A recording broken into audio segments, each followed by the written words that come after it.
And we are live. Welcome to the Renegade podcast. I'm your host, the Dashing Rogue, and I'm with my frequent psychic artistic layman. Oh, hello, little fairy. Are you going to tell me this is all a fantastical dream? Give me your skin! They are wild, aren't they? No, but in reality, we're going to be doing something a bit different. This is going to be more of an editorial sort of spiel. Welcome, John Smith. Welcome, Wolfwind Prepper. And yeah, you can't get too drunk too early. You know, I personally like the weed, but even then, you're going to realize weed is not really good for you. But that was for those of you who are unaware. I usually do a little music every time before I start.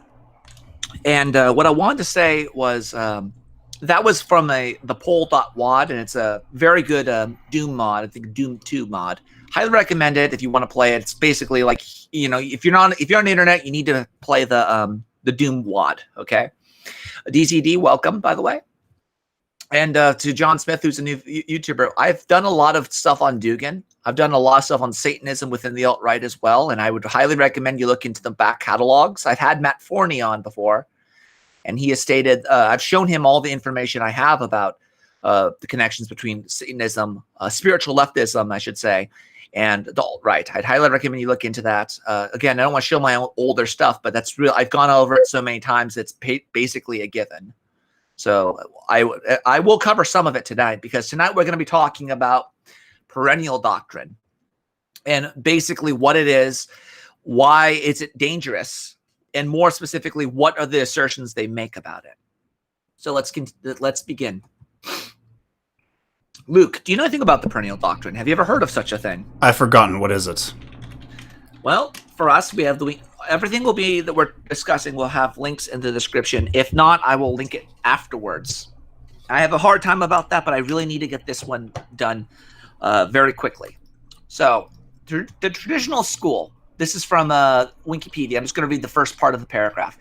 The Traditionalist school is a group of 20th century, 21st century thinkers who believed in the existence of perennial wisdom or the perennial philosophy, primordial or universal truths, which form the source for and are shared by all major religions. Thinkers, perennial thinkers, or principal thinkers of this tradition are Rene Guénon, Amanda Kumaswari. I guess she's like a Hindu person. Ferith, I cannot pronounce German. I'm sorry. And other important thinkers that are in this tradition include Titus Martin Lottlings, among other people. Julius Evola of them. So the concept. I'm going to talk about the concept real quick. We're going to track down. We're tracing the memes to their source. Yeah, Just bear with me. I'm looking at the first Wikipedia philosophy, and I still don't get it. It's like it says, "It's a perspective in spirituality that views all of the world's religions and traditions as sharing a single metaphysical truth or origin from which all esoteric and exocentric knowledge and doctrine has grown." So all religions are basically the same. Well, you know our old balding bisexual. Canadian friend, right, from the north, right? How he talks about all religions have virtue. We all love virtue, and it goes on and on about virtue. Well, one of those things is virtue is one of those universals. Every culture has a sense of ethics and virtue. Granted, the notion of, let's say, is it virtuous to kill an unarmed civilian? Is it virtuous? Like, you know, chivalry is an example of virtue, but you know, you only see chivalry in European cultures, right? Because it started there. However, you know, they have warrior ethos in Japan, and they have warrior ethoses all over the world. It doesn't mean that it all comes from the same source. Although the biggest problem I have with it is we start with the premise that there is something there, and we fit everything into that lens. Anything that doesn't fit into that lens is oftentimes discarded or said, "Oh, I got that wrong." We're going to realize that that's not necessarily always a good thing. So the concept, according to the traditionalists, is there's a primordial universal religious truths, which are all foundations of the major world religions. The traditionalists speak of the absolute truth and the infinite presence. Absolute truth is the perennial wisdom, the Sophia Perennius, that stands as a transcendent source of all in all the intrinsically orthodox religions of humankind. According to traditionalists, the primordial truth of the perennial truth is manifest in various religions and spiritual traditions. Infinite presence in the perennial religion perennius, that lives within the hearts of all intrinsically orthodox religions. So I'm going to go on from the traditionalist school to go back into what we call it.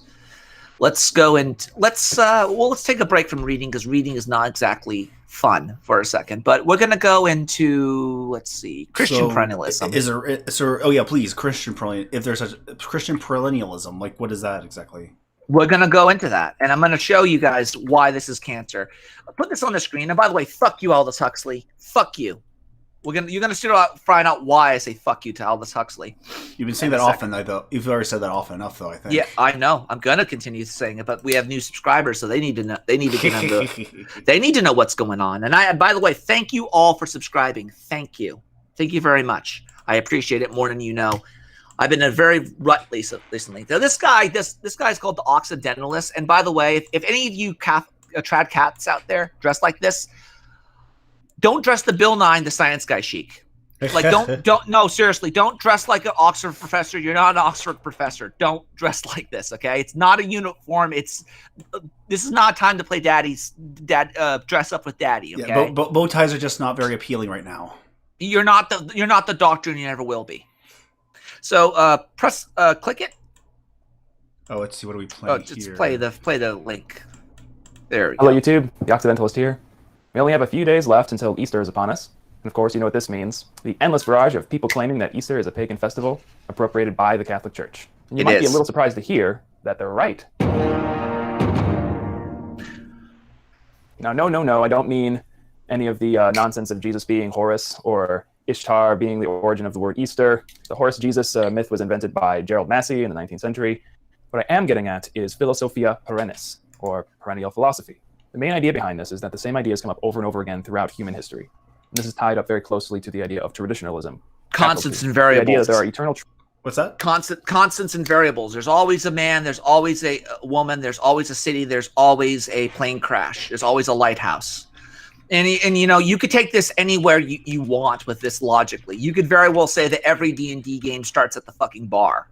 Does that mean that every D&D game is linked? That the bar is like the cosmic, fulcrum point for all? It's Joseph Campbell sort of stuff. Like Here with a Thousand Faces. It is. But here's the thing: when I understand there's a difference. You're going to realize that there's a difference between trying to explain to the pagans of Europe with the shamrock saying that God is 3 in 1, and you show them the shamrock and there's like 3 leaves, but there's 1 stem, right? There's a difference between saying that and then saying, after Ragnarok and the man and the woman who are stored in the world tree, that came out after the world was destroyed, that's Adam and Eve. There's a big fucking difference between doing that when it comes to ontology, when it comes to the concept of what is right and real and what is true.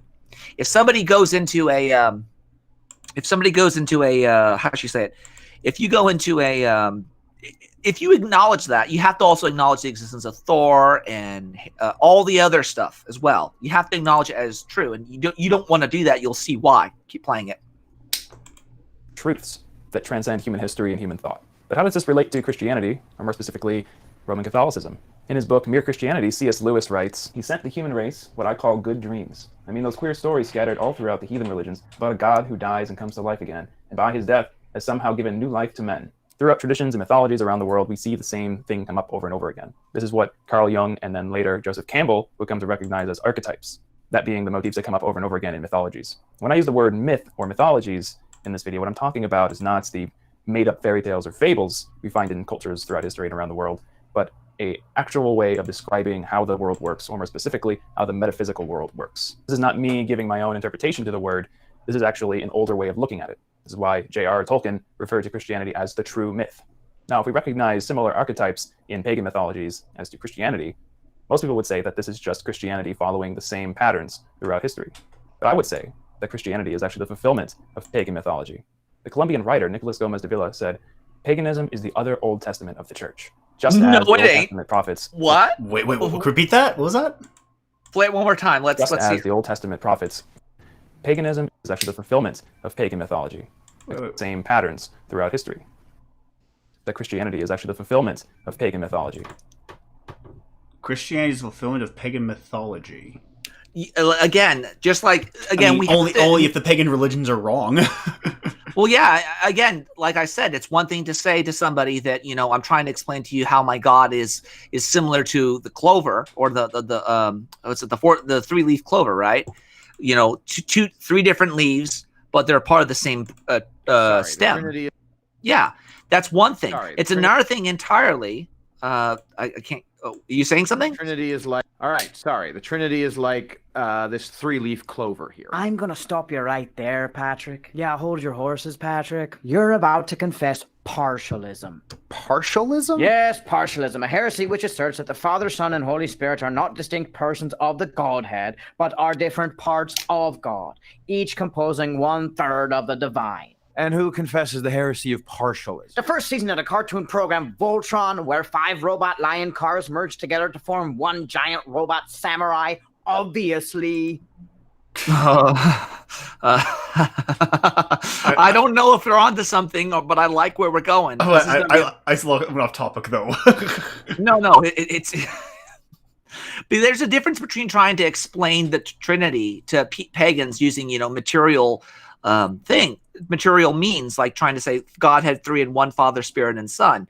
The clovers on both 3 leaves, 1 stem. That's sounds like a fucking porno, but there's a difference between doing that and then saying, oh yeah, after Ragnarok there was a God, and there was those 2, that 1 man and 1 female that came out of the Yggdrasil and repopulated the earth. That was Adam and Eve. There's a big difference between making that claim and then trying to make a metaphor.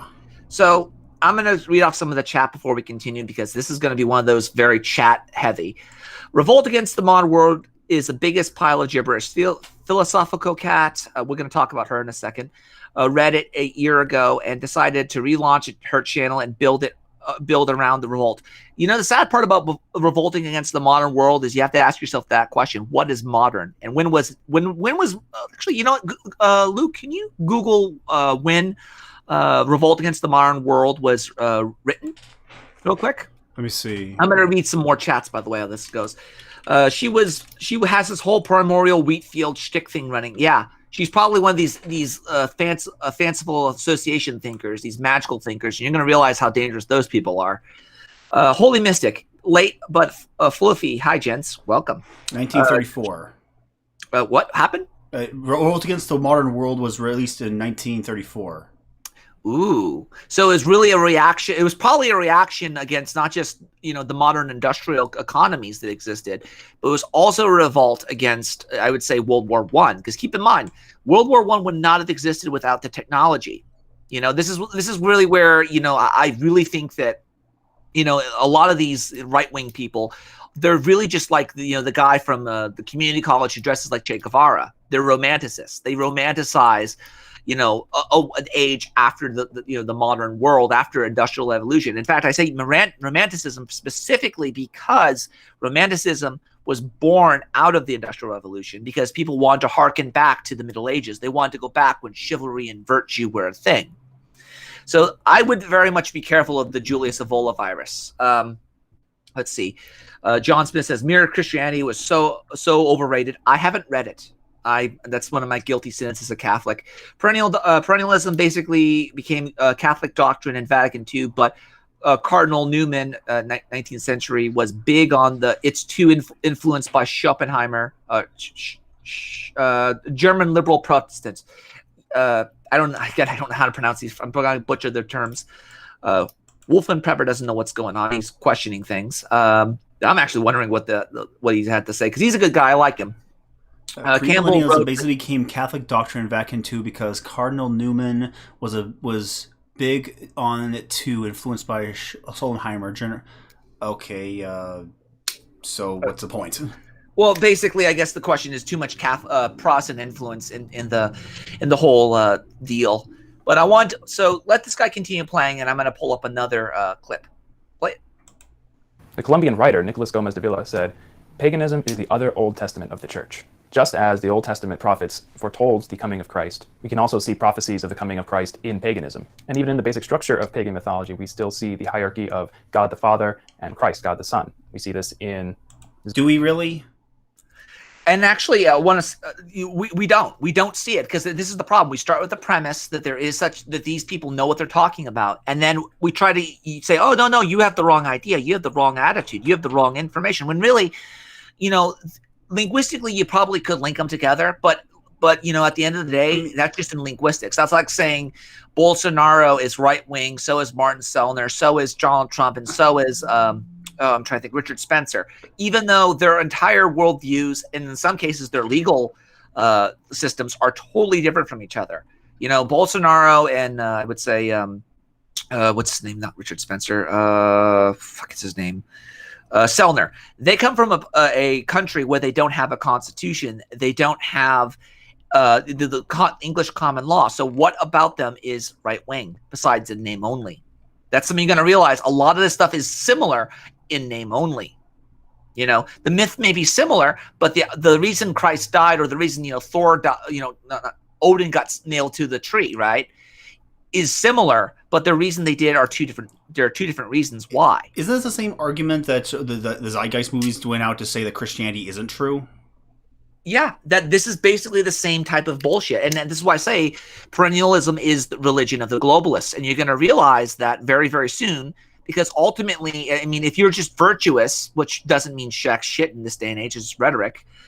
Even Tom Bombadil understands that, they use the perennial doctrine. Our Lady Guadalupe fulfilled indigenous pagan religion, pagan religion, Mexican pagan religion. And he is.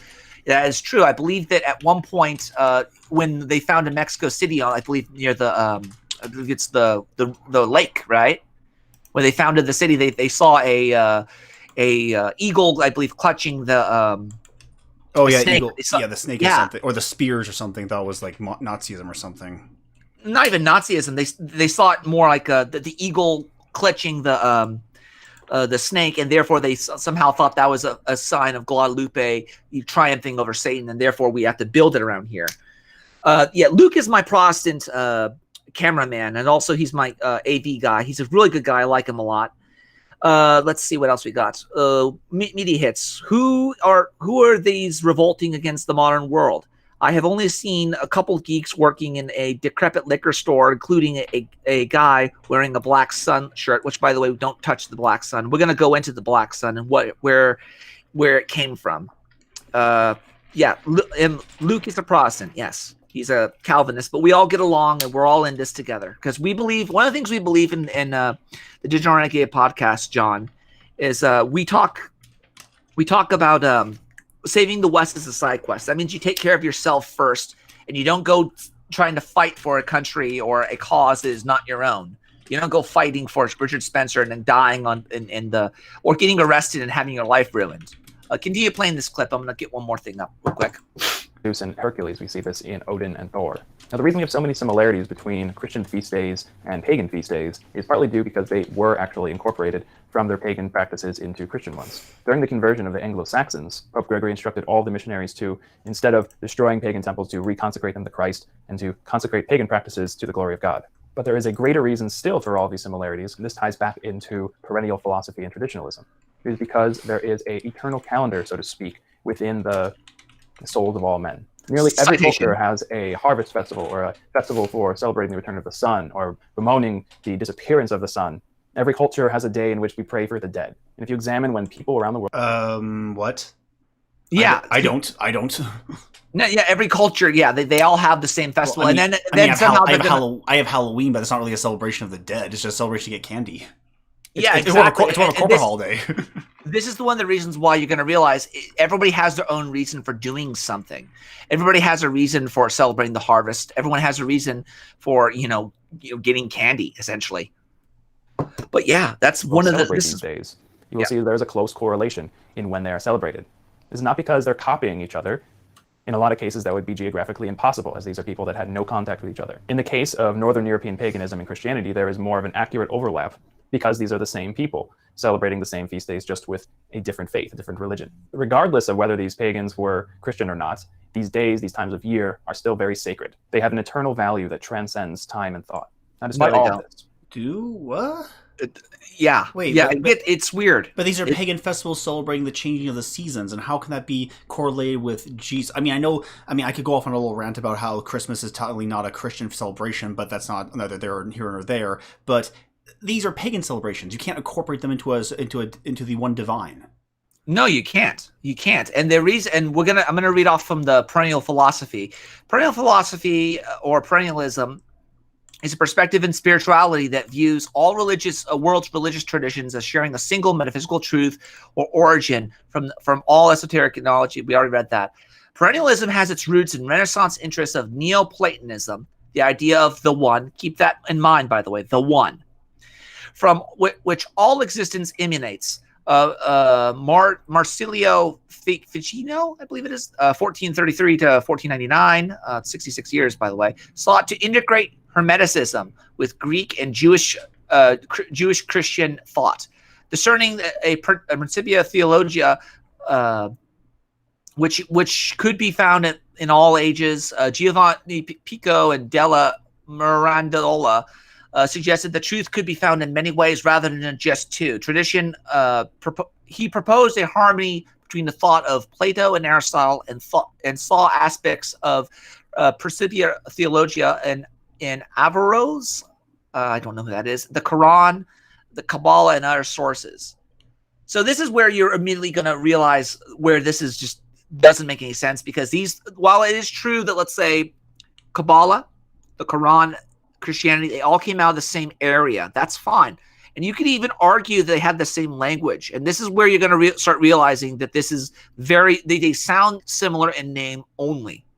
They're not necessarily, like, my God is not Thor, okay? Even though Thor is called a god and Athena is called a goddess, that they're not the same thing. It's like, well, what if my God is your God? No. They're separated. They're not. They're just in name only. And this is where it's like a linguistic trick. A more popular interpretation argues for universalism, the idea that all religions underneath seemingly difference point to the same truth. In early 16th century, the Transcendentalists, which you know who Transcendentalists are, right, Luke? Mm-hmm. People like Henry David Thoreau and what have you, propagated the idea that the metaphysical truth and universalism, which inspired the Unitarians, we all know who the Unitarians are, and proselytized among Indian elites. Towards the end of the 19th century, the Theosophical Society, which we're going to talk about them in a bit, because they actually have a hand in a lot of this, further popularized universalism, not only in the Western world, but also in Western colonies. And then 20th century universalism was further popularized by the English-speaking world through the Neo-Veda inspired traditionalist school, which argued that for a metaphysical single origin of orthodox religions, and by Aldous Huxley in his book The Perennial Philosophy, which is inspired by the Neo-Vedic and traditionalist schools. Now, we all know that, for instance, that the Indian cultures are the oldest out there. We know that they are the oldest known record. Therefore, at the same time, because we know that, we could also come to the conclusion that they probably have the oldest religion. So if you're trying to link, what I'm saying now to something that some German guy says, and you keep going back further and further, eventually you're going to hit rock bottom. And it's not going to be that it's pointing to the truth. It just means you can't argue anymore, because there's no other etymological bedrock, because there's no other record. It doesn't mean that it is that. And that it is that their truth is the truth that they're talking about. It just means you're hitting a place where you can't go any further with your etymology, because it's the oldest language in the world, oldest civilization in the world. So I wanted to get more of an idea. I want you to play this clip after you're done. Well, let's just leave this guy behind. Go ahead, play it. Here's a little clip here. Perception of the viewer. These are the things that will be remembered as time progresses. Juliet and Cleopatra both commit suicide over love, for example, for men, but it is the context and execution of their individual stories that matters, more than the straight-up semantics of how and why they kill themselves. I promise I'm not pulling that out of my arse, like everything else. Okay, so let's see what else. Before we continue, I'm going to read off a bit more. John Smith says, that's why I brought up Catholicism. Read Nostra Aetheline from the Vatican II. In that document, Rome sectifies all the world religions. Vatican II was their 1960s synod, literally influenced. He goes on. I'm going to read from Armored Ghost. How will Halloween work this year? Will it be canceled? It probably will be canceled. I hate to be the guy who says this, but Mischief Night won't. The night beforehand. John Smith continues, but later influenced by a stream of theology called post-Holocaust theology. I will look into that because that sounds interesting. Predicted the idea that if we continue to insist on the doctoral essentialism, it will leads to one place: gas chambers. I don't think it does. It could lead to that place, but I don't know. Depends on where you live, Armored Ghost. A lowercase g God. Anyone who insists that all religions are the same is dumb and has an agenda. Indeed, they do. And you guys can continue talking, by the way. Don't kick anyone unless... If you disagree with them, don't kick them. Please don't kick them. And maybe after, if you stick around a little bit longer, John, I give everybody who I know is like a constant... I give everybody a moderator status when they get into the when I get to know them a bit more. We also have a Discord stream. Like, favorite, and subscribe if you. We have a Discord server you can follow. But let's hear what this guy has to say about what the perennial philosophy and perspective is. Let's get this unmuted. Mm-hmm. Well, have you ever heard of the perennial philosophy? It's a philosophy and a book that was popularized in recent years by Aldous Huxley, and this very book, if you go back to the source and the root of all religions and spiritual paths, you'll find the same essence, the same core kernel in all of them, and that is the perennial philosophy. So in this episode, I'm going to talk a bit about how it came about, what it means for us today. But before I do that, I just want to say a few words about different perspectives that people hold. Types of perspective. There's a fixed perspective where you're not budging. That's what I think, and that's what I'm staying with. And there's the open perspective where you're open to interpretation and to have an argument and a discussion about the way things are. So the best way I can make this point is by this image. And again, this is just a symbol. Essentially, what we're looking at is a symbol, and one individual has one perspective, and it looks like a 9. The other person has the opposite perspective, and it looks like a 6. So these guys are both right in a way. But if you take a step back and have like this sort of meta perspective that we have by looking at the whole image, we can see that they're both right, neither of them's right, and there's a higher truth to their fixed individual. Bullshit. And this Bullshit. It kind of depends on what it really depends on what the author meant. Because if he makes it 6, it's a 6. If it's a 9. Luke, would you like 9 bars of silver? Would you like 9 bars of silver? Yes, please. Here you go. Here's 9 bars of silver. It's actually 6. Wait a minute, there's only 6 here. Where's the other 3? Oh, dude. They're all the same. They're all the same, Luke. You just have to take that higher perspective. And now, again, this is just to pull back a bit for a second. Traditionally, we named this the Totalitarians' wet dream. And you have to understand that when you assert that there are going to be certain things that are natural everywhere, okay, and throughout history and throughout time, you will get into weird freaking, you could basically justify anything with this. You could literally say that, Jesus was a socialist because he preached, love and dove in the Middle East, and he was, he cared about his neighbor and all that stuff. No, he wasn't. You could also say that, Muhammad was a feminist because he cared about women enough to, kill their husband but still marry them, and a bunch of other shit. So again, what this really is, it's injecting modern ideals and what you want into their original religion. It's very dangerous in that regard, because this can be used by people who have an agenda, like Wolfman Prepper says. Keep playing it, by the way. Can be seen most widely in all the world's religions. If you ascribe to a certain religion, you have a fixed perspective. There's no wiggle room. You can't really move anywhere. Whereas, like I shared in my other video some time ago, Does the law of non-contradiction not exist among religions? Yeah, that's what I want to know. That's what. Yeah, you're gonna realize it's not gonna. But keep playing. Religion or spirituality, this is essentially the point I was trying to make again, but hopefully I'll make it more clearer today. By being a spiritual person, you have a much more open perspective. If you ascribe and are like a traditional orthodox religious person, That's such an alluring thing. You'll be a more open person. Like, what does that even mean? You're gonna be, dude. You need to knock off that bigotry and accept the religion. You need to knock off the bigotry and be open-minded. What's the religion? I don't know. then by that fact alone, you have a very fixed perspective. So that's just a little few words on perspective. Maybe question yourself, ask yourself, are you an open person or a closed person in regards to your perspective on all these ideas and these things that we find and have in our lives? Just a few words about where the perennial philosophy would have came from, its source.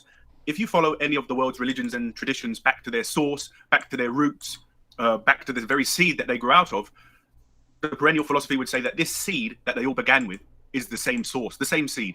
And just by the fact that they're different traditions, different cultures, different locations around the globe, it would have grown into a different thing, a different final plant, if you like. There's different plants in Spain and Australia and England and America. And so it's the Some same of them are seed. poisonous. It was grown and nurtured and watered in all the different lands across the earth, and it grew into something completely different everywhere. Hinduism here, Taoism there, Christianity over here.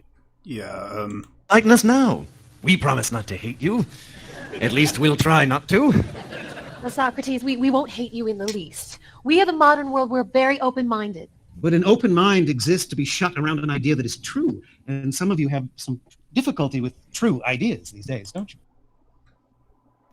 I don't know, but like I said, the perennial philosophy, again, towards the end of the 19th century, the Philosophical Society further popularized universalism, not only in the Western world, but also in Western countries. Now I sent Luke a link. I'm gonna read off. This is from what the Philosophical Society. The Philosophical Society in 1875 is a worldwide body that aims to advance the ideas of theosophy. I'll go into what theosophy is.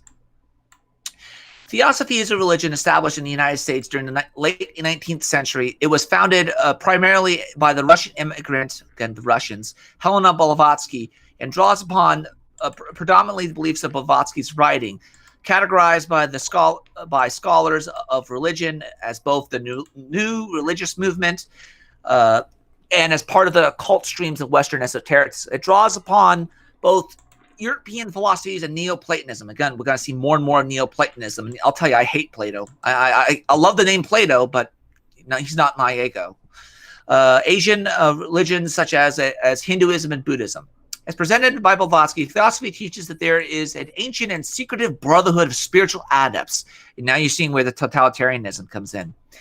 Spiritual adepts known as the Masters, who, although found across the world, they are centered in Tibet. These Masters are believed to have cultivated great wisdom and supernatural powers, and theosophists believe that it was they who initiated the modern theosophical movement through disseminating their teachings via Blavatsky. They believe that the Masters are attempting to revive knowledge of the ancient religion once found across the world, which will again come to eclipse the existing world religions. So essentially, we're talking about a one world religion from this. There's going to be a one world religion, but they all had the knowledge, and it was all just going to be that one religion.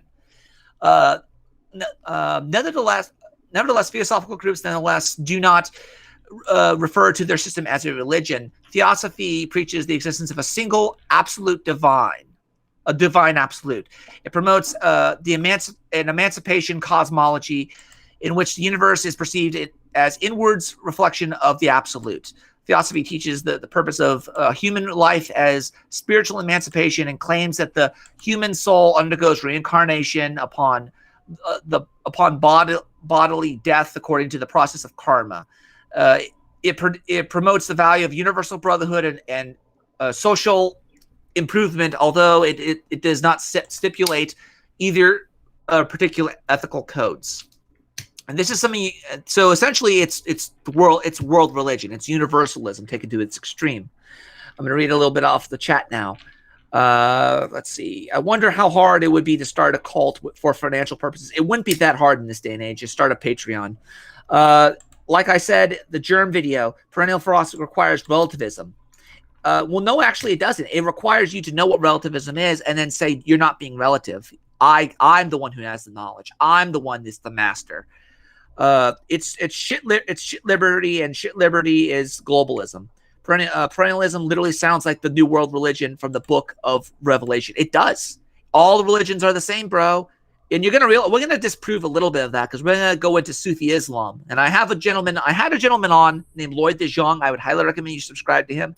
Very good guy. He goes through the Talmud and refutes a lot of crap that they say in the Talmud about the Talmud. Because when you cite something like, let's say, I don't know what it was. Like they say, a life of a Jew is worth more than a life of a non-Jew. And they cite the little citation. He goes into the Talmud and actually says it's not there. And if it is there, here's the previous verse and here's the verse after that. And it gives you a better perspective. Highly recommend it. He also goes into Islam. Look into his stuff. Since we are talking about religion, Wolfram Pepper says, ever heard of the atheistic Christianity? Yes. Yes, I have. Essentially, the idea is that we could just be all good Christians, but we don't have to worship God. And we're going to get into that. Yeah, interestingly enough, this channel, The Fourth Age, is really inspiring in this regard. He's always talking about the concept of a hero and the idea of comic books. And Sargon of Akkad actually referenced him to talk about is an attempt to try to say that we can rediscover virtue through Aristotle and an atheistic framework. And Fourth Age is explaining in this video, no, all my morality and philosophy is predicated on the Christian worldview. And he also goes on to explain what these progressives in entertainment are doing right here, if I can play it. Okay, play it. This theology, or if you want to call it this mythology of Christianity, was according to reason and set up according to reason and must be according to the rational. But the old system of the Greek mythology was not subject to that rationality. And that's an important factor to consider when you look at the progressives trying to drive us backwards into the ideas of the ancient Greeks. And again, the progressives wish to destroy all of that to bring us backwards into the ideas, first of all, of what the will used to be considered, and then driving it again straight backward into the almost prehistory of man, wherein only the will of the warlord, the absolute ruler of the state, was what mattered. The will of Allah. The will. Instead of the love of God, the will of Allah. The will of God. Fulfill the will of God, So the formulation and objectives of the Philosophical Society. After several iterations of the Society's objectives were incorporated by Chennai Madras and the 3rd of April, 1905, the three objectives of the Theosophical Society are as followed: to form a nucleus of a universal brotherhood of humanity without distinction of race, creed, sex, caste, or color; to encourage the study of comparative religion, philosophy, and science; to integrate the unexplained laws of nature and power latent in man. So you could kind of see what's happening here. This perennial philosophy is based. It's the bedrock in which these people built it off of, and you're going to realize how dangerous this stuff really is. So continue playing that guy's clip. And Buddhism up there, and Native American beliefs over here. So, but it's the same core seed at the essence of it. And so people that would try and spread and talk about the message that was grown out of the seed across time, we would call them prophets, saints, sages, enlightened ones, all these terms for these men and women who are talking about these, the whole plant in a way, because there's a whole wealth of ideas and writings and doctrines. And that's why I just love my books. I love my scriptures, because I saw that quite early on when I first read all the religious texts, all the source ones, the main ones that everyone would have heard of.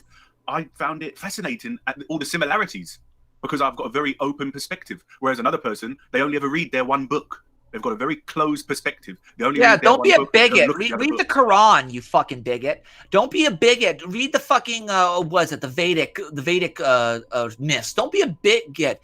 Just open your ass and turn your head. Yeah. Now I have to play this clip from beginning to end. Now this clip right here. Play it.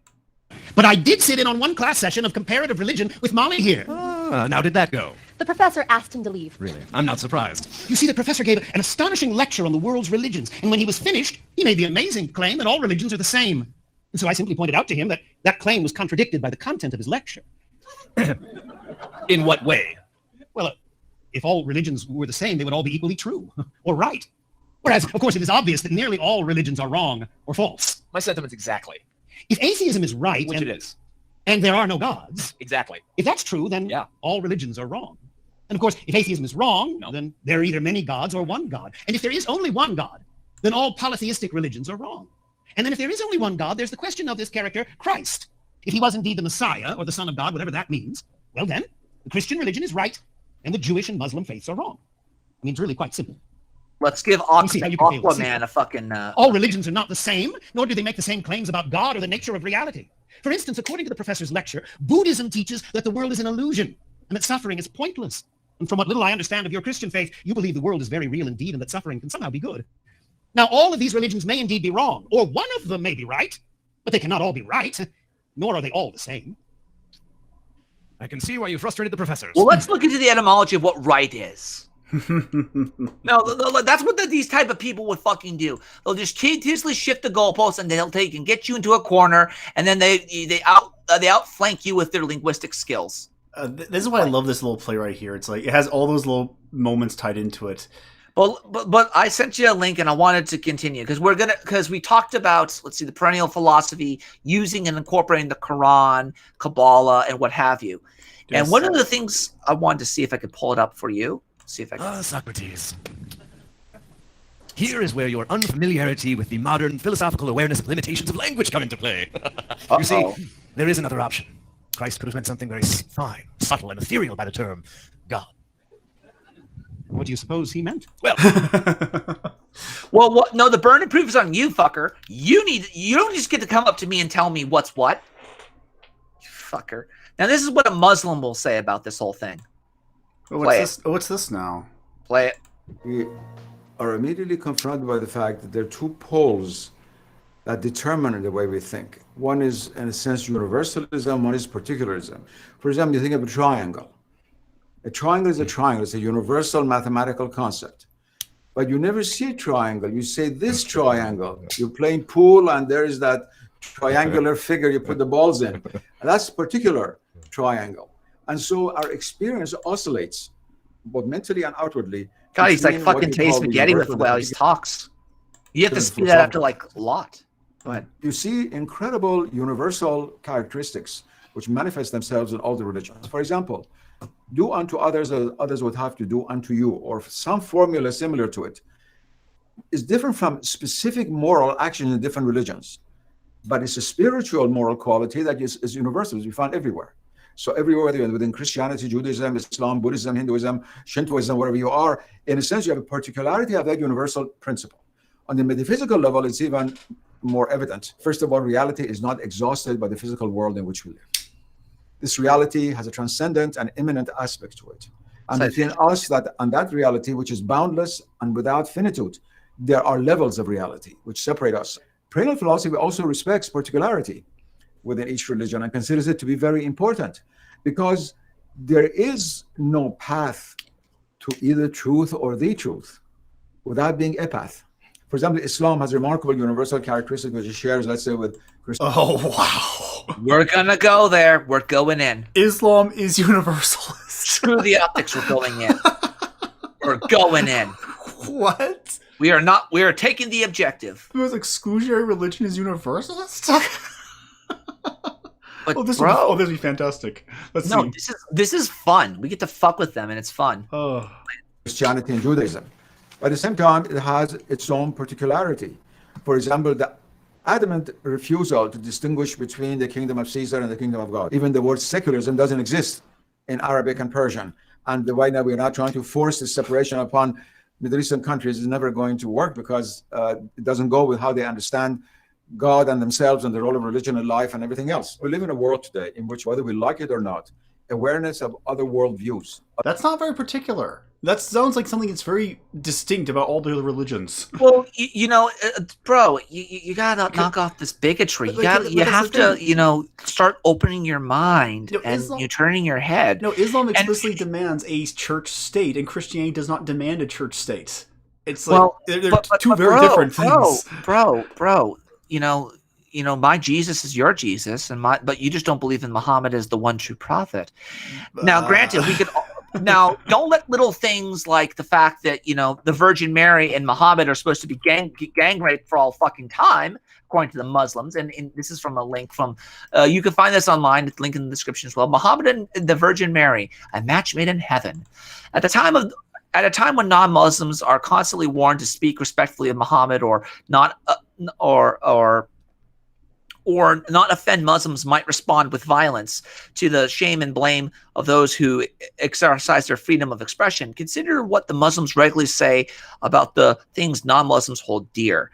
Recently during a televised Arabic language program, Dr. Salem Abdul Galil, previously Deputy Minister of Egypt's religious endowments of preaching, and gleefully declared that among other biblical women, Moses' sister, Pharaoh's wife, our Prophet Muhammad, prayers be upon him, which fuck that shit, will be married to the Virgin Mary in paradise. The word merit notes, they actually say this, the Arabic word merit for marriage denotes legal sexual relations and is devoid of Western romantic and platonic connotations. So we're just gonna, beat the fuck out of the Virgin Mary, rape her ass, and if she doesn't like it, fuck her. That's basically what they're saying. That's marriage in Islam, honestly. Islam teaches that your wife is a garden. You can go and you can plow her in literal and figurative sense of whenever you want. Again, that's that linguistic, determinist bullshit, right? That they don't know the difference between plowing their fields and plowing their wife, and they don't see. No wonder the fucking desert. All these countries are deserts. They're probably trying to fuck the ground. They're fucking. No, seriously, they might. I don't know. Inbreeding is a fucking issue there. No, it's true. Okay, yeah. So where did Galil, his governmental official who holds the Muslims, who holds that Muslims can wear the hated crucifix to deceive Christians, get the idea? As usual, from Muhammad himself, in a hadith which is deemed reliable, although not to be included in the renowned Ibn Qasur's corpus. Muhammad declared that Allah will wed me in paradise to Mary, daughter of Imran. Imran is considered Jesus, by the way, whose Muslims identify as Jesus' mother. So little monkey man Muhammad decides to say that his God Muhammad, Allah, will marry the Virgin Mary in paradise. Now, if we were to take the idea that there are certain natural truths, like, if I push a Muslim off of a cliff, and I push a gay guy off a cliff, and I push a fucking pagan off a cliff, and I push Luke off a cliff because he's a Christian, just to fall in the category, everybody who is subject to gravity, the gay will splat, the fucking Muslim will splat, Luke will splat, the pagan will splat. Unless the pagan decides to grow wings and fly away, or some of them do. Now, that's a net universal truth. No matter where you go in the world, gravity exists. It's natural law. So this is really the difference between the natural law and the, how should you say it, the ontological claims about what is real. Going back to the gentleman who is talking about all universalism and all, you need to be open-minded and all this other stuff, he never once brings up the fact that, one, you basically, there are differences where they actually matter. Right? He never brings up the fact that the Muslims want a gang rape Mother Mary, which Orthodox Christians, Catholics, we all acknowledge that the Virgin Mary will stay a virgin for all time. I know, bummer, right? But in reality, it's better than being raped by some fucking creepy kebab. It's much better than that. Among his other wives too. Yeah, it's fucked up. But again, it's amazing that the more I learn about Islam, the more similar it is to Mormonism. I think there's almost like a spiritual connection between the two. There is, and one of the things I think I talked with a friend of mine about a criticism of another gentleman who is allegedly a Mormon.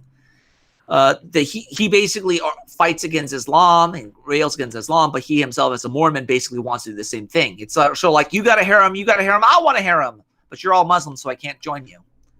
I can't say, he divulged that information to me privately about this individual. I'm not going to talk about it on air, but I have not spoken to him. He's not been on the show. At least the individual in question has not been on the show. I've tried to get him on, but again, to hear his side of the story.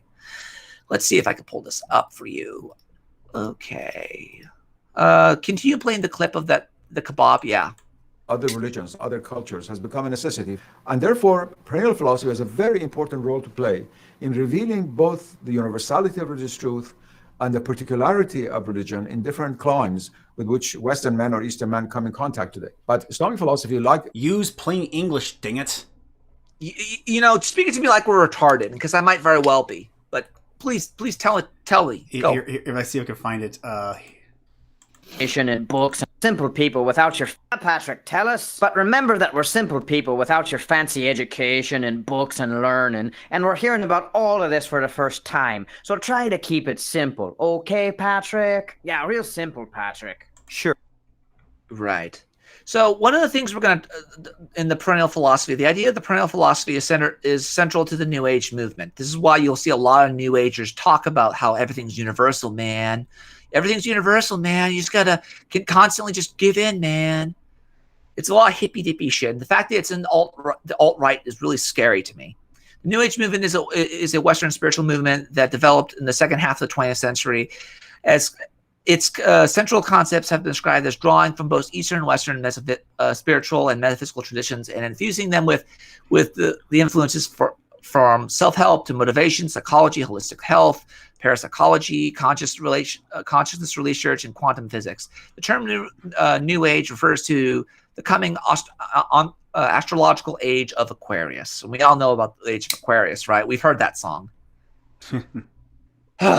But I wanted to get down even further. Let's see if I can look deeper into this. What's up? Let's see what we got here. If you want to look further, I recommend any video by J. Smith, who's actually taken decades to review the Quran and decades to review the scriptures, and he's recently in the last decade he found some very interesting stuff about the Quran and Muhammad. Yeah, I would recommend that as well. I recommend. Have you seen those videos yet? I've seen some of them. Yes, you shared some of them with me. But what I wanted to do is I wanted to see if I could find it here. I believe I had it here. The perennial philosophy, the perennial doctrine. Let's see if I could find it. Philosophy. Because they said that it was mainly pushed and populated and propagandized by Freemasons as well as people such as the Roman Catholics. And as a Catholic, you're not allowed to be a Mason because there are certain things that the Masons have done. And essentially what they've done is they've sort of separated the doctrine from natural law. There are certain things you'll see everywhere. And there are certain people who, we all know people lie. That's something that's true. We all know that people will deceive. That's something that's true. We all know that. Well, one of the reasons I want to bring this up is because it is dangerous. It is very dangerous if you don't know what you're dealing with. So, do you know anything about New Age Bibles? New Age Bibles? Yeah, the NIV. Do you know anything about that? Oh, like New Age. Oh, you mean? Let me see. Like, I only know different translations, but I'm not familiar with the New Age Bible. Oh, the New Age Bible. Let me look that up. No, the New Age Bible translations, I should say. Bible translations. So, like, if you go online and you look up, I believe it's like the NIV versus King James. I sent you a link in the description as well, ladies and gentlemen. Basically, what we're dealing with now in this day and age is we're dealing with people who have an agenda, who want world governments. They want universality. They want this. And the problem is that essentially this is heresy. This is a heresy. It's wrong. You're not supposed to do this. Oh, here's an interesting book. What's up? New Age Bible Versions, an exhaustive documentation of the message, men, and manuscripts moving mankind to the anarchist one world religion.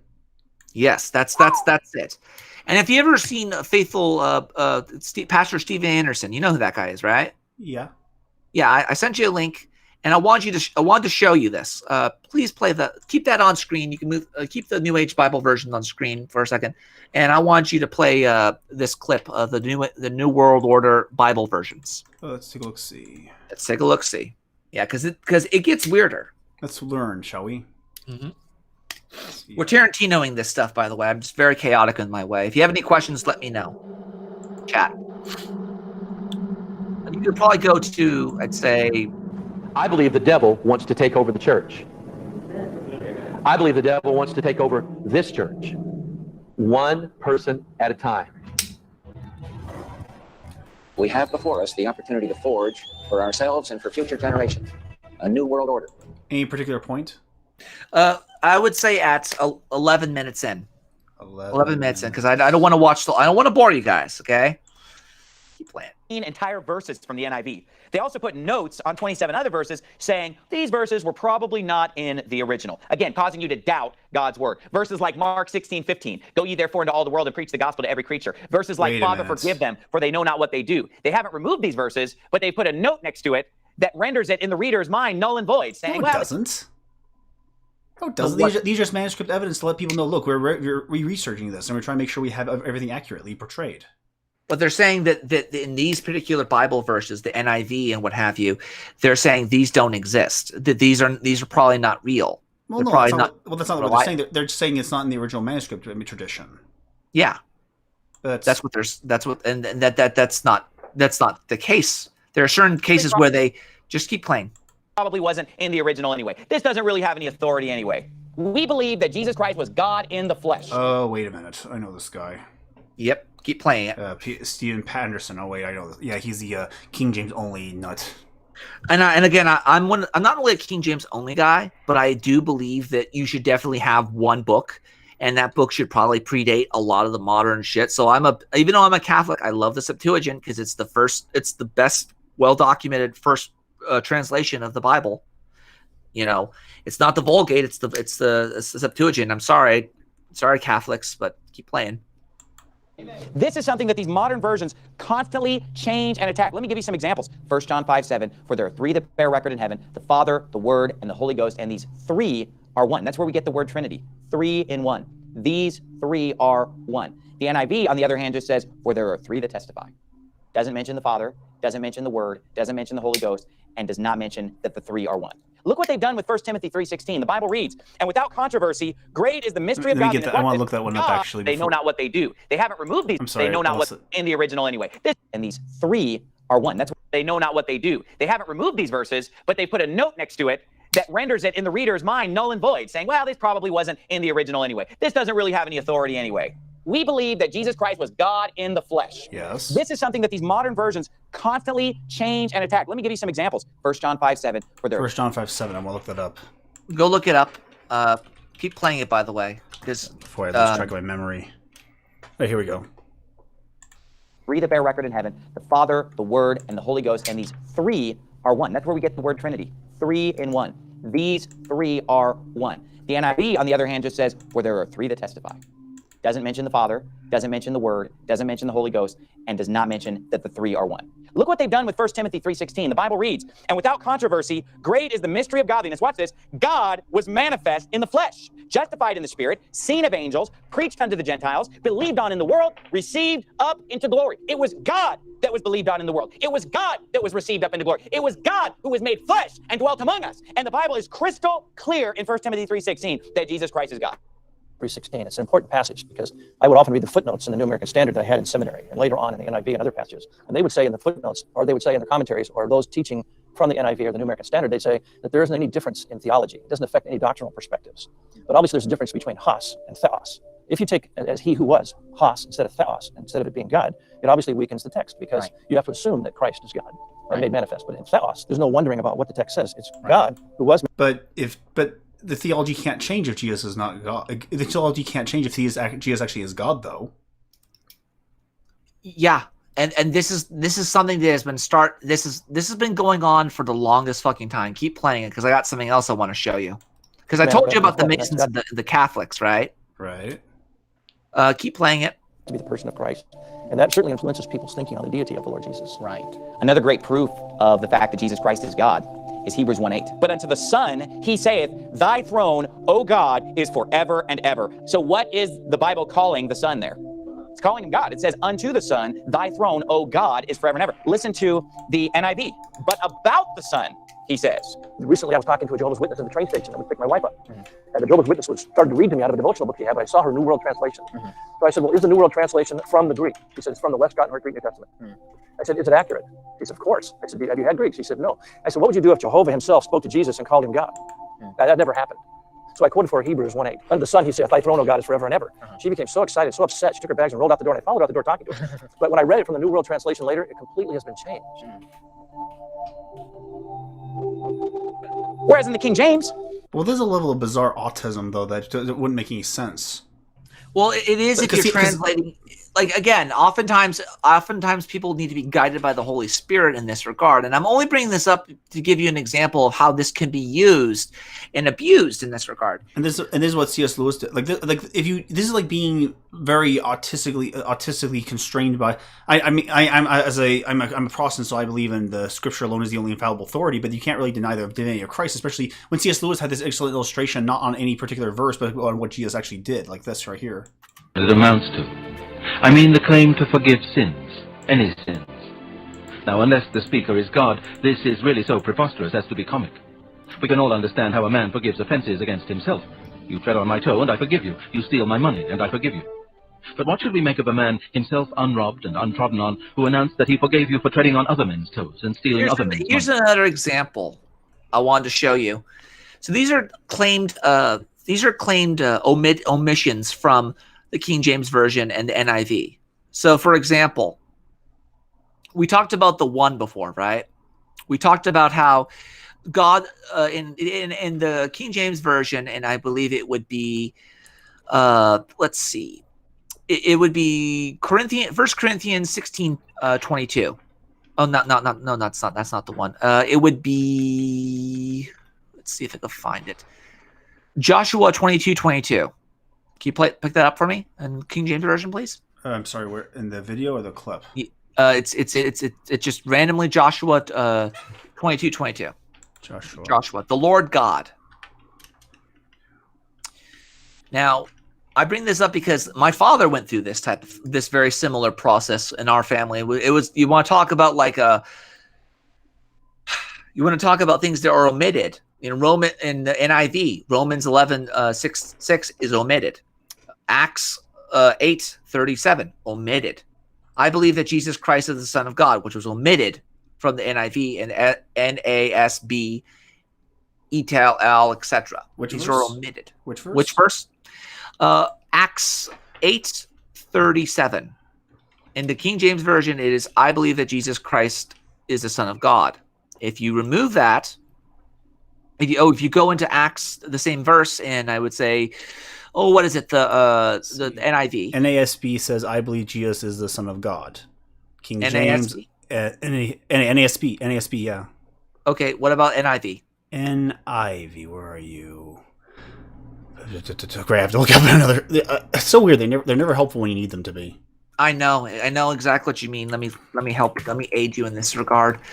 Give me 1 second, ladies and gentlemen, because Here we go. NIV. It's in. Let's see. And Philip said, "If you believe in the heart, he may answer and said, I believe Jesus is the Son of God." And it's in a bracket though. So what does that mean?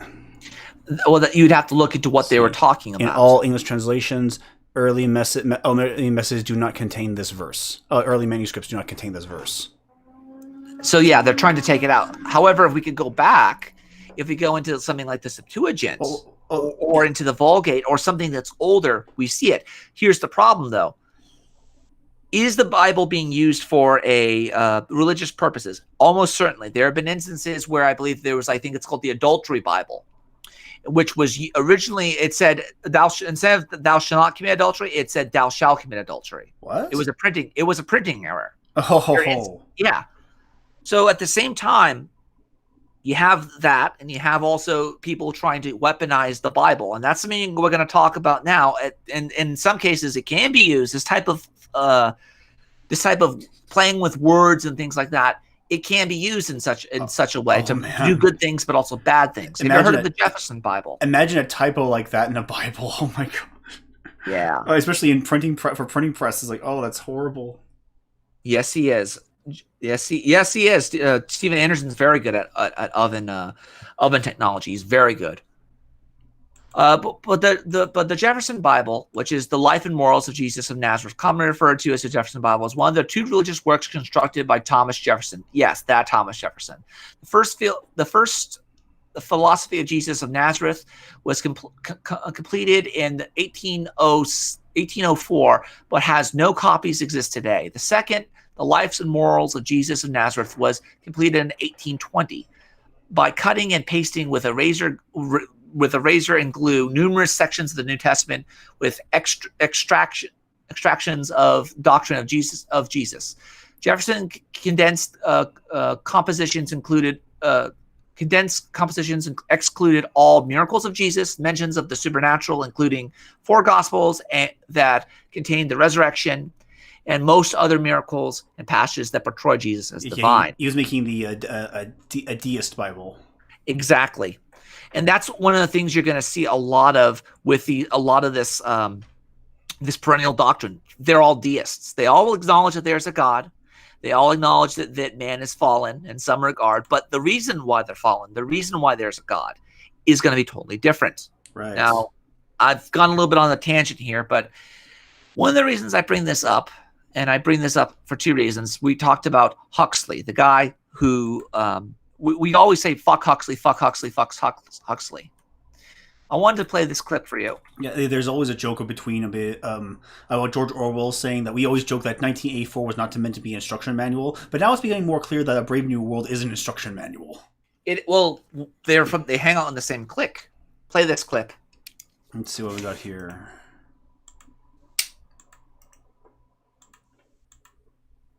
What have we got here?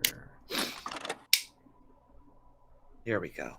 Now, I've talked about this before, but George Orwell probably named his infamous book 1984 after the Fabian Socialist, as after all, they were founded in 1884, and they were explicitly proponents of gradualism, of change over time progressively through the decades, and so a century would be a very notable marker. They are the Like first a lot of people, I was socialist taught 1984 in high school, and it was actually They were. a book that my English teacher really taught us how to analyze literature with, how to read between the lines and pick things apart. And like a lot of people, I had to write an essay comparing 19... Of course, when I was first exposed to these books, I didn't care. I was like, yeah, it's a book we have to read eventually. I just skimmed it and tried to pick up a sentence that would say I actually cared about when I was a kid. Yep. So in a way, I'm kind of grateful that I was trying to remain willfully illiterate. Yeah, dude, I'm grateful. I'm not freaking. I'm grateful. I'm not very literate myself. I mean, this is all new to me. Keep playing. 1984 to Brave New World and answering the question of which one was more likely to come true, which dystopian future was more imminent. But it took me many years to realize the connections behind the scenes of those books. George Orwell, aka Eric Blair, had actually been a pupil of Aldous Huxley. I believe he learned French from him at the Eton boarding school. And by that time, I realized who Aldous Huxley's family was. T.H. Huxley, the bulldog of Darwin, his brother Julian Huxley, and the role they played in eugenics and the promotion of the New Age, the New Order of the Ages. And also their connection to H.G. Wells and similar figures, and their connection to Fabian socialism. And back when we were first reading 1984, of course, one of the questions that came up was, what does the title mean? Where did Eric Blair, George Orwell get the idea for it? And the most common story you'll hear is that, well, he finished it in 1948, and he and his publisher talked about it, and they didn't know what to call it, so they just inversed the numbers, 1948, 84, end of story. They decided against his alternate title, The Last Man in Europe. But of course, that story doesn't make any sense, and there's no proof that it's true. Although it's never been explained, a much more likely explanation comes in the fact that his wife, Eileen Blair, before they had met when she was still Eileen O'Shaughnessy, had just read Brave New World, which was published in 1932, and she wrote a poem in 1934 on the occasion of the 50th anniversary of her high school, Sutherland High School magazine, that she called End of the Century in 1984. It's a relatively short poem with a death, birth, and phoenix section, where society basically dies, and the old authors, Shakespeare, Yeats, Horace, Virgil, and what have you, are outmoded, and their books are dusty and distant. And in the New Age, his wife hints at crystal palaces and sun-bronzed scholars who learn by tuning their thought to telepathic station 9, where they learn the useful sciences and the arts of telesalesmanship. In the Phoenix section, she connects old authors with new and says that Huxley shares Platonic food, while Bacon's colleague is Einstein, and so forth. At any rate, Orwell's wife was old when she died, which happened to be in the final year of World War II. And pretty much the only major thing Orwell did with the rest of his life was write in 1984. And it makes sense that his title was in many ways a tribute to the end of the century, 1984. And again, Orwell came to know Aldous Huxley personally and studied under him, and later Huxley issued basically a rebuttal to 1984. And Huxley, who moved in very high circles, introduced George Orwell to a lot of very influential people, many of them part of the Fabian Socialist. And the Huxleys themselves were involved, but maybe not official members. Bertrand Russell was involved, and they were very close with the founders, including H.G. Wells, who was very much a Huxley acolyte himself, having basically risen to prominence under T.H. Huxley's tutelage. So through that connection, George Orwell came to know a lot of these people and came to despise a lot of them and talk bad about them. Well, the first publication by the Fabians in 1884 was Why Are the Many Poor? And it talked about how to remedy by reallocating wealth of the rich and powerful, dismantling structures, and building social institutions that were supposedly more equitable. And it contains the famous quote that is attributed to the Roman general Fabius Maximus, from where the Fabians get their name, as well as their emblematic gradualism. Why are the many poor proclaimed, quote, for the right moment you must wait, as Fabius did most patiently when warring against Hannibal, though many censured his delays. But when the time comes, you must strike hard, as Fabius did, or you will be waiting in vain and fruitless. And so that relates directly to one of the Fabian's several logos, which is that of a turtle, an angry tortoise, slowly moving along. How does he beat the rabbit in the race to the finish line? Well, he moves steadily, progressively, gradually. But when I strike hard. And so the Fabians were in favor of a full move into socialism and a takeover of the state and society. But from a practical standpoint, they thought it should be implemented gradually. But there's also their coat of arms, which is quite telling. And that is a depiction of a wolf in sheep's clothing, a deception. And reading from the website ForbiddenSymbols.com on the Fabian Society reads, according to author John Perdue, the logo of the Fabian Society, a tortoise, represents the group's predilection for a slow, imperceptible transition to socialism, while its coat of arms, a wolf in sheep's clothing, represented its preferred methodology for achieving its goal. Pause it. The wolf in sheep's clothing symbolism was later abandoned. One of the things you're going to realize about a lot of these revolutionaries is that you can like all the hippy dippy types, all the people who follow the perennial philosophy, all the people who push it. What they are doing is they are establishing a hierarchy, but it's not a hierarchy based on truth. It is a hierarchy based on authority. You need someone to come in and tell you what this is. You need someone to come in and say, hey, you know what? You are this, you are that. It requires external authority and external definition, external authorship. Now, the Fabians, they are progressives. They still exist to this day. They were started from the Wikipedia article January 4th in 1884, 136 years ago. They're basically the original progressives. They are the progressives.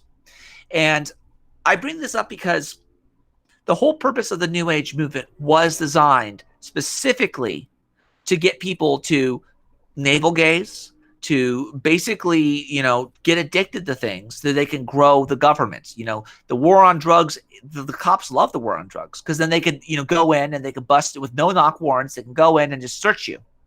Your freedoms are being slowly eaten away, right?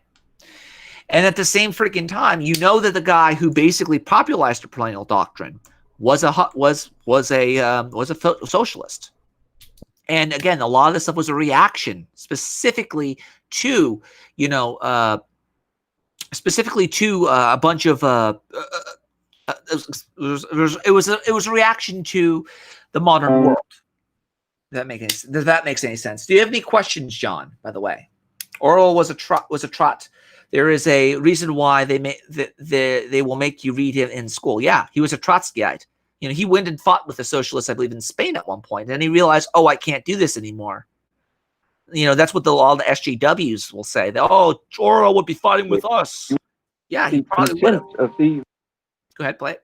They will do, partly by drugs, partly by these new techniques of propaganda. They will do it by bypassing the sort of rational side of man and appealing to his subconscious and his deeper emotions, making him actually love his slavery. I mean, I think this is the danger, that actually people may be in some ways happy under the new regime, but they will be happy in a situation where they oughtn't to be happy. Yep.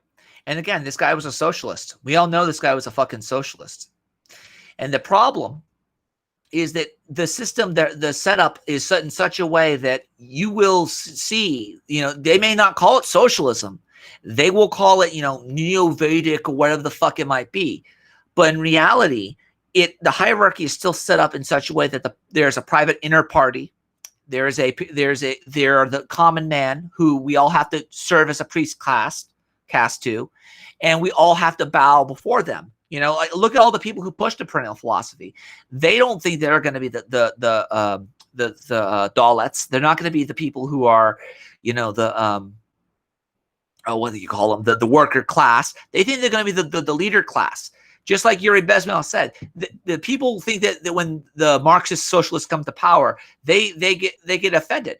They think they will come into power, that these new age hippie dippies will basically be put into a position of authority. They will not come into power. They'll be lined up against the wall and shot, because what they're doing is they're deconstructing everything. They're saying, oh, well, that's just the same as everything else. Oh, that's the same as everything else. That's the same as Islam. It's the same as Neo-Vedicism. It's the same as Hinduism. It's the same as Buddhism. And they trivialize it to the point where, you know, you can then push something like, let's say, open borders, because it's all the same, don't you know? And at the same time, if you really look at, see if I can find it here, Aldous Huxley Exposed, look up that. That was the guy who I was trying to talk about before. Let me see if I can find it here. Let's see if I have any information, because again, this is a totalitarian's wet dream in the sense that it's bad. One, it's factually incorrect. We know it's factually incorrect that a lot of the stuff, that these assertions are made by these particular individuals, these socialists. We know it's wrong. We know that it is ahistorical. We know that people can be virtuous, but the term virtue differs from place to place and people to people. These sad saps. They come to Rapture thinking they're going to be captains of industry. But they all forget that somebody's got to scrub the toilets. What an angle they gave me. I hand these mugs a cot and a bowl of soup, and they give me their lives. Who needs an army when I got Fontaine's Home for the Poor? Yeah. So yeah, you know, I made this video specifically because it was becoming for a while, but I want to talk about. I'm gonna end it on. Well, this is the third part of it. I talked about Apollonian Germ before on my channel. You've heard of him, right? I think so. Yeah. This is one of the reasons why John here is here, is specifically here in because he followed one of my comments on here. But I want to show this is the type of person you're dealing with. You let these people into the right. Now, people talk about Irini being joining a pagan cult. He led a woman who literally claimed to be I think it was a Veda or something like that. She was a Vega, some sort of witch. And because you didn't acknowledge her authority, you were the problem, right? Problem here is that she's made a lot of claims about, oh, well, I can't, I'm looking for a good man, but it turns out on her Facebook, and I doxed her. Yes, I did. I didn't leak the data, by the way, in my defense. I just know the data. There's a difference between knowing the information and acting upon the information. She was apparently an anti-natalist. And no, she was the anti-natalist for the longest time. So, pick one. You're an anti-natalist in your 20s, and now when you're in your 40s and you look like meatloaf, now you want to have kids? Get the fuck out of here. But play this clip. So today, I want to make sort of a quick preamble, a preliminary explanation as to why I more and more feel that I differ and want to take a critical view of the traditionalist school of thought, the Philosophia Perennis school of thought that is characterized by thinkers such as Julius Evola and Renegade. And I think that this school of thought is worth criticizing because a lot of people in the white identitarian, sort of dissident right or conservative groups online have definitely taken a lot of influence from these people. There's people like Survive the Jive, people like Philosophicat, people like, I think, Mark Brahman and other sort of Richard Spencer affiliated people. They really are heavily influenced by the traditionalist school of thought. And the reason they're doing it, real quick, is because they think that they're going to be the Brahmin. They're going to be the priest caste, and they get to tell everybody what they want, what they want is true, and that because they get to interpret the wisdom. They know the wisdom. They have the third revelation, so you better follow them. Play it. Some of the main points of my difference with this school of thought, I'll just stitch into the video right now the recent Twitter debate that I had with Philosophicat, because I think this really shows some of the main points that I disagree with them on at this point. So you're there.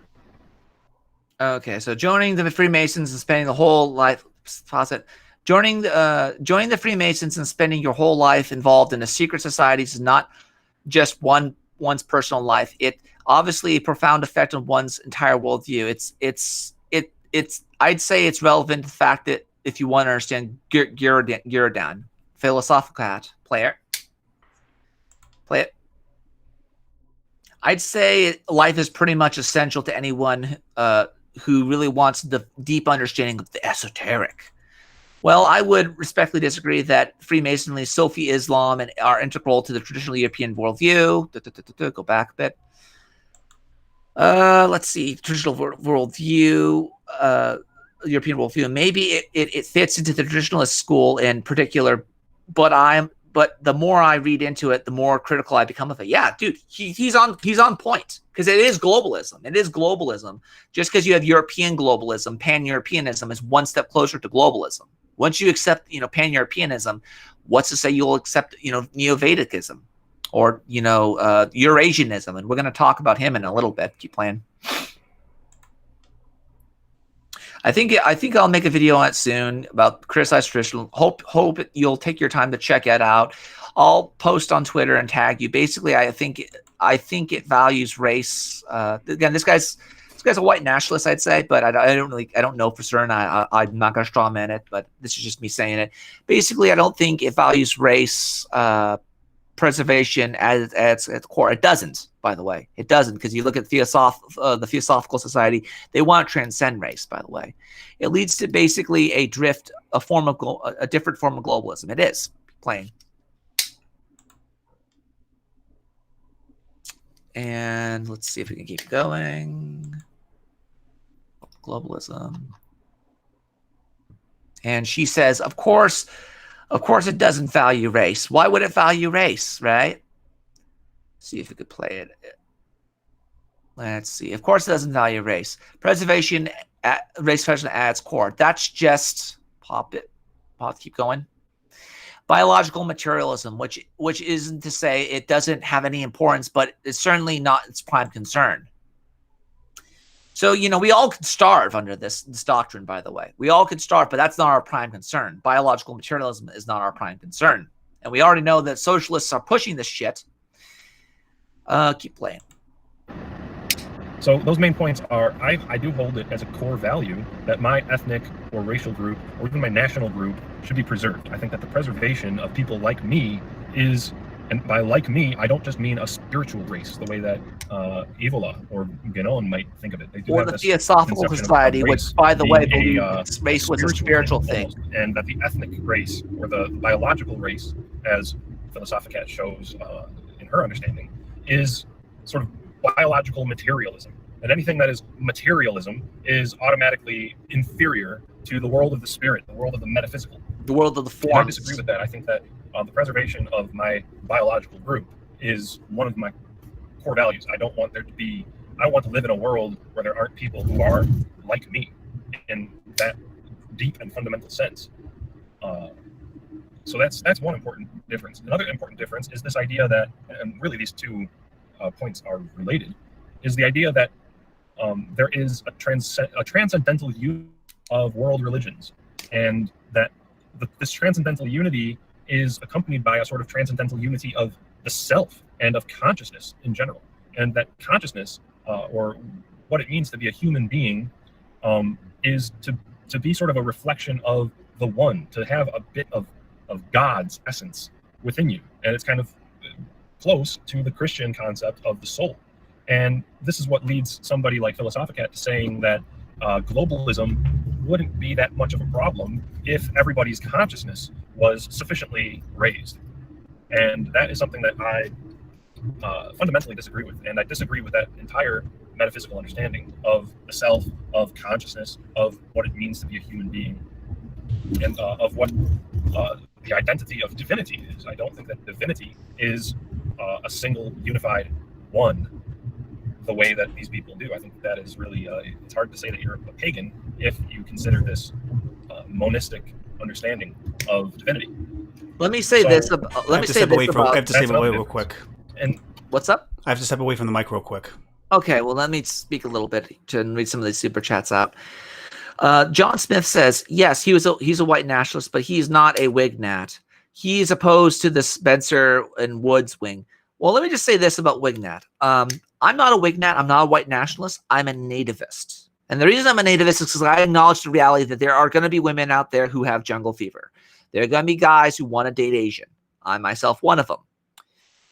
But the reason I say nativist is because I know that there are never going to be enough. There's never going to be a way that you could convince the American population or any other population to enforce a form of eugenics, as well as, I would say, anti-miscegenation laws. It's never going to happen. That's never going to happen in the United States. I will say this, though. It depends on what you mean by socialism as well. Do you know about pre-Marxian socialists, right? You know that Marx did not invent socialism.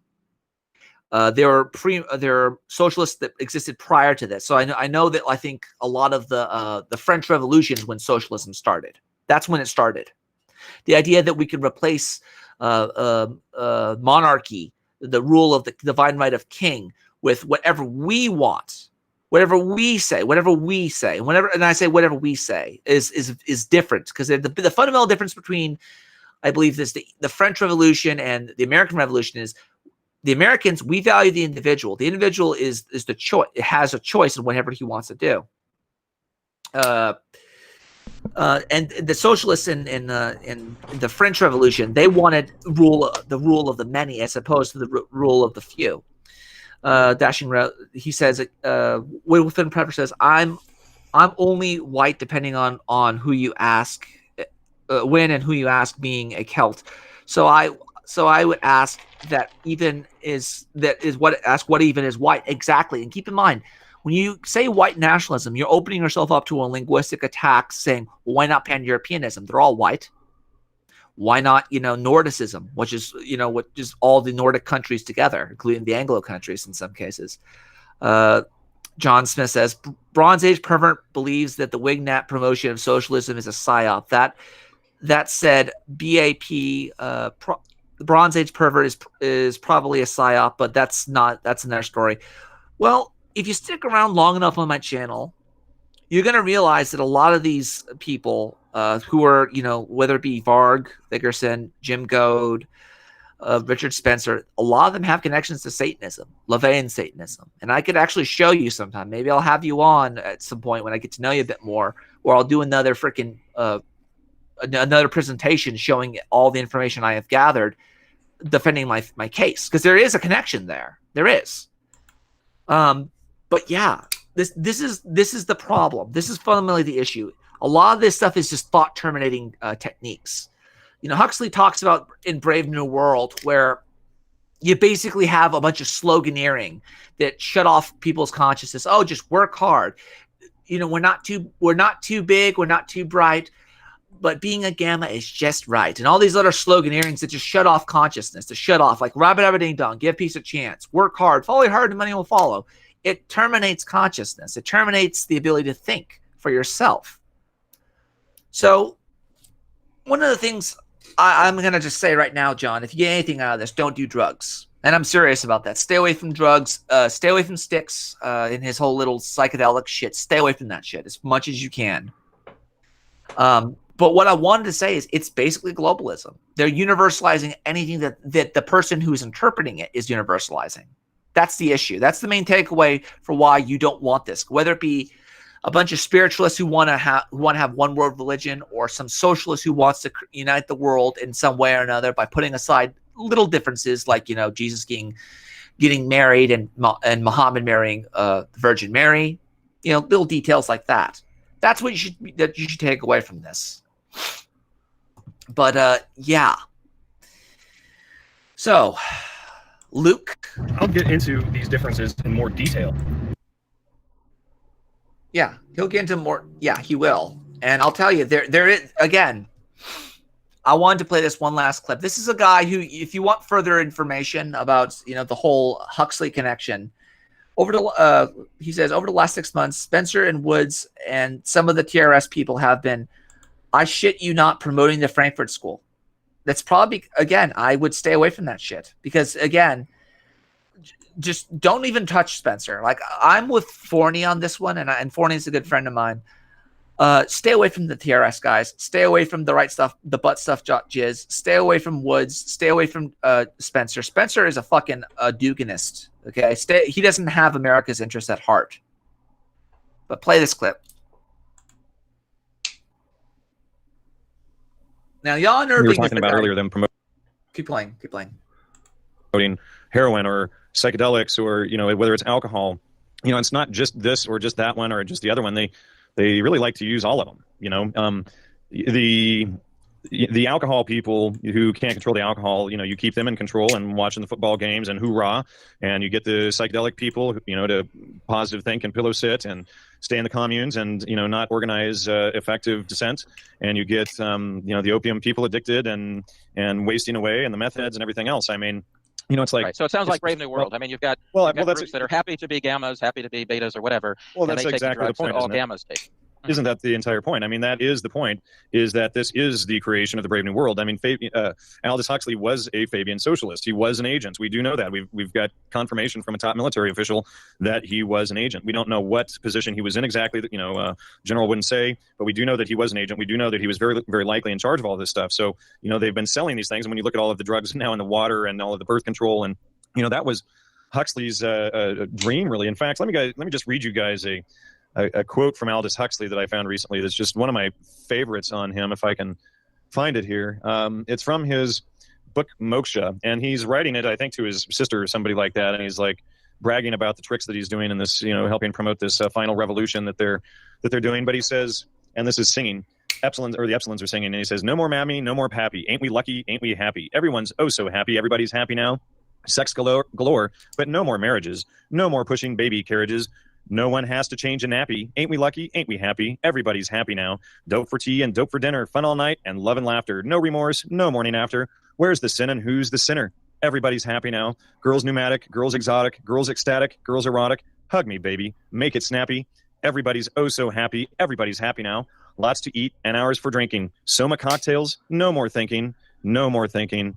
No more thinking." And so when we realize that Aldous Huxley, this is his agenda, and he's working with Gordon Wasson and Alan Dulles and these guys at the Century Club that was basically a CIA front. We see all of them hanging out there at this club, and then we see Gordon Wasson go out and start arguing that the Amanita was the ancient Rigvedic Soma. Now, Wasson got that idea originally from John G. Bork's 1891 book, The Scatologic Rights of All Nations. That wasn't even originally Wasson's idea. He saw another author write about it 50 years earlier. Then he steals that idea and creates the field of ethnomycology out of it. If one reads the book, Brave New World, it looks more like a warning than a goal, right? Well, you could go look at this stuff on your own, but a lot of this stuff, the pivot to communism happened after Charlottesville. Maybe some of these people were threatened by prosecution if they didn't accept left-wing Fed handlers. First off, I'm going to say this right now. If you don't have any evidence that they're Feds, don't believe in Fed handlers. Because one of the biggest problems I'll say right now, John, is that people keep thinking, oh, it's the Americans. It's the Feds. It's the CIA. It's the NSA. It's all these. No, what about the KGB? What about the SVR? What about MI6? What about other foreign agencies? They have, let's just be frank, they have a very good reason to want to see the American state fall apart. I talked about Alexander Dugin, and I talked about him before, and I'm going to just say it right now. Do you know about Dugin and the whole Crowley thing? Do you know about that, John? Yeah, I don't mean to single you out here, but I've gone on it so many times that people are getting so tired of me talking about it. But I figured since you're new, we'll give you a little bit of special treatment tonight. Luke, let's see if I can find it here. If you want an example of a takedown of Dugin, I would highly recommend you look into Freedom Alternative Research and Analysis. He has a very good takedown of what Duginism is. It's basically what he's doing is he's trying to unite all the cultures of Eurasia, and he's using the perennial doctrine, specifically in a religious sense. I mean, at this point, I don't trust the Russian Orthodox Church. I think the Russian Orthodox Church is basically a front for the Kremlin. I'm most certain of it at this point. So one of the things I'd say is stay away from universalism. Focus on what you could see with your five senses. Focus on what's around you. And that's what I would say to you. Don't do drugs and focus on what's around you and focus on yourself. Saving the West is a side quest after all. But I wanted to say, the thing that you have to understand about Dugin is that he has flat out said in his book, Foundation of Geopolitics, I can't remember if it was page 216 or where it was, but he said that he wants to openly provoke racial tensions in the United States. He has stated, I believe, he wants to make use of Afro-American races to destabilize the United States. He has said this before. Now, one of the things I brought up before is if you look up, I think it's Matthew Heimbach. Matthew Heimbach was very much an acolyte of Dugin as well. And if you look at the what did Heimbach call his party, whatever, the Traditionalist Workers Party? Mm-hmm. This is the same type of this is the same type of bullshit they're pushing. And if you look at a lot of, I think it's the Order of, I believe, Saints, I can't remember what it was, but it was some sort of like a cult order that he tried to create. So I wouldn't trust any of these people. All right. Yes, I have read the book, James D. Heiser on Dugin called "The American Empire Should Be Destroyed." Alex Dugin, Perils of Emancipated Eschatology. Heiser is a Lutheran, and he talks about the Volgalian analysis to Dugin. Well, you have to understand something about Dugin. He believes that we're in the end times, and we're not. He's in the end times because his way of doing things is going to be over very soon. So it's the end of the world for him. For us, we're going to live on. We're going to live on, whether in this world or the next. We're going to survive this shit. Heiser calls Dugin's work a Gnostic mass movement. It is. And the problem here, John, is that ultimately with all Gnostic movements, they need teachers. If whether it be the priest, the Brahmin, or the commissar, you're going to follow people. And ultimately, all they want is control over you. They don't care about telling the truth. Dugin has lied many fucking times on record. I even had, like, at one point, I said to him, I actually caught him in multiple lies. He said he was a Christian. He's not a Christian. He never converted. He actually dabbled in occultism and thelema. We have evidence of it on here. Luke, can you pull up the evidence for it of him, Dugin and Crowley? I don't know if you've seen this, John. But again, stay away from any of the spiritual leftism. Stay away from spiritual leftists. That's what you have to do. Stay away from spiritual leftists. I'm going to give you another link real quick. Left-hand path. If you know what the left-hand path is, you'll know what that is. Okay, so here's a link for you, Luke. In Western esotericism, the left-hand path and the right-hand path are a dichotomy between two opposing approaches to magic. The terminology is in use in various occult circles and ceremonial magic. In some definitions equate the left-hand path to malicious black magic and black shamanism, while right-hand path is benevolent white magic. Some occultists have criticized the dichotomy, whatever. I'm going to go into the terminology. So the right-hand path is commonly thought to refer to magical and religious groups that adhere to a certain set of characteristics. The divine concept of mind, body, and spirit are separate from separate but albeit interrelated entities. So your flesh is not going to go with you to the end of time, but your flesh is still your flesh. Some adherence to the specific moral code and the beliefs in some form of judgment, karma, the threefold law. Occultist Diane Fortune considered Abrahamic religions to be right-hand path. The left-hand path, according to Dave Evans, studied as self-professed followers of the left-hand path in the early 20th century, making several observations about their practices. They often reject social convention, such as the status quo. Some suggest in a search of a spiritual freedom as part of this left-hand path, or LHPs, we'll call them LHPs from now on, follow and embrace magical teachings that would be traditionally viewed as taboo. Instance of sex magic, embracing satanic imagery. Breaking taboos would be like eating meat in a vegetarian environment. It can having anal sex. That's an example. Breaking and questioning religious moral dogma. Adhering to personal forms of anarchism. This is what Dugin pushes, and the only reason he does it on one side, but he also does it on the other side as well. Would you call Grindr Greg Johnson on counterpoints a spiritual leftist? Yes, Yes, he is. Yes. Grinder Greg Johnson is a fucking spiritual lefty, first and foremost. We actually have some information. I'm going to have to upload some footage for you, Luke, because I have so much on me, but I got to fucking upload it. We talked about, Grinder Greg Johnson. I would say Olena Semeniaka. She's a Ukrainian chick. I would stay away from her. I'm trying to think. Styx Hexenhammer, stay away from him. I would say Varg or Christian Vickers, stay away from him. Stay away from Boyd Rice. Stay away from, I'm trying to think of the others. Richard Spencer, of course. Stay away from Dugan. Stay away from, who else is there? I'm trying to think of other people, but they're all on the spiritual left. So I'd be in fact, I like the term spiritual leftist a hell of a lot more because it has linguistic synergy. We all know what a leftist is, but we don't know what a spiritual leftist is. Now, one of the things, again, because people want to talk about it, I'll talk about it. Dugan is a spiritual leftist in the sense that he wants to tear down the current order and establish his own order. One of the things you will constantly see, and even the spiritual leftists will talk about, is becoming God. Dugan wants to have globalism for his own country. He wants to be in the same position that America is right now.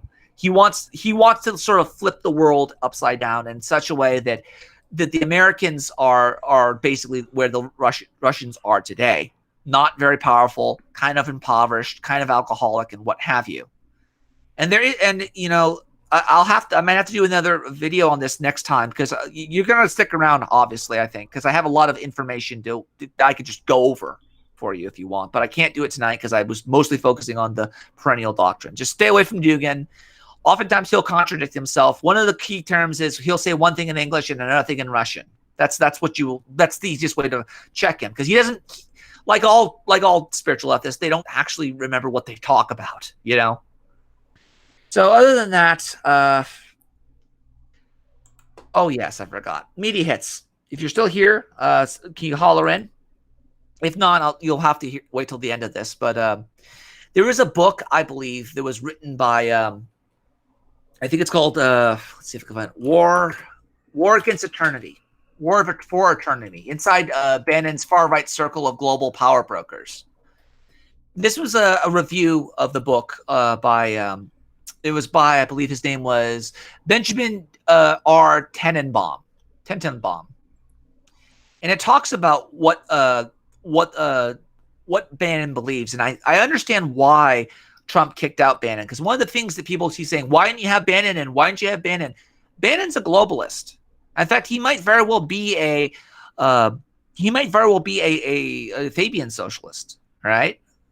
Because in the United States, our view of the government is the government's just supposed to be a referee. They're not supposed to intervene in any meaningful sense. Now, granted, when you have the individual like these corporations and what have you, and no, corporations aren't people. I'm talking about people like Bezos and people who have sold out this country. There needs to be intervention every so often. You can't just keep selling out your manufacturing base. That's what Trump got into. Trump probably kicked Bannon out specifically because he believes we're in the end times, and we don't have that small dick energy in Trump's cabinet, so to speak. So this is from a review. Life is often trenchant in fiction. The odd trajectory of history has led leaders to three major global powers: Russia, United States, and Brazil, to be under the influence of three men who long for a world where hierarchies are affirmed and the leveling of the democratic age is rejected. They combine their esoteric spiritual interests with some complementary and conflicting views of geopolitics. Alexander Dugan has argued the United States and the forces of globalism it represents need to be resisted by traditional societies. Again, traditional societies, honk honk, we don't know what that means. Around the globe, pushing back against globalization and affirming the inherent right of cultures to exist without being homogenized, which basically just means you get to suck dick in Papua New Guinea, to become a man. Let's see what else we got. Where were we? Pushing back globalization, inherent right to be not into a single globalized market. It is central to Dugan's vision. His efforts to support nationalistic factions throughout the European Union, therefore weakening the Union, has been useful to part of the strategy to enhance the power of the Russian state. And the supernatural grounds of Dugin's strategy remain in the background as his goals of Eurasia are different spiritually, of a different spiritually grounded cultures play itself out in Vladimir Putin's pragmatic vision of the Greater Russia. So yeah, a lot of the stuff that these people are pushing, you're going to need to understand, they're doing this specifically to divide and conquer. Because one of the ways to stand out is to step up. So oftentimes I've told people, stay away from pan-European nationalists, stay away from them.